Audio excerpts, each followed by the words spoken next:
Ilma koo baga nagaan dhufte nagaa keeti fayyuma keeti hedduu si eegan ture anillee xiqqoo na dhukkube ilma koo barumsi akkamii mee baratu jirta amma akka ijoollee hedduun waan baratturraa waa hedduu beeyti asin akkamii waa hundan beekta ilma koo abbaa koo anis nagaa fayyaadha akkam maaltu si dhukkuba nagaa barumsi bareeda hedduu baratu jirra waan hundaan beeka jedheetin yaada ammaan kana waa hedduu baradhee jira abbaa koo dhukkubi keessan akkam isin mee ilma koo ka dhukkuba kiyya hedduullee sin cinqini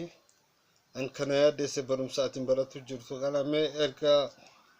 wanta hundaa beekte gaafii tokkoon si gaafatuun fedha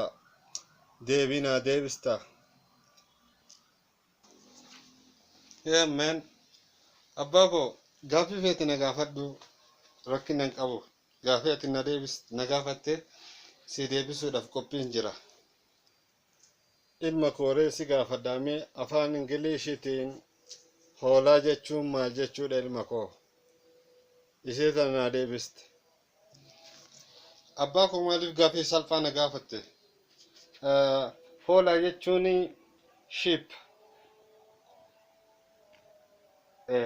sheep jechuudha ilma koo jabaatte ka akkana taanaan duuba hoolaa jechuun sheepidhaan jette dhalaa fi kormaan hoo maal jedhama walirratti kormaaf dhalaan walirratti scholarship jedhama abbaa kiyya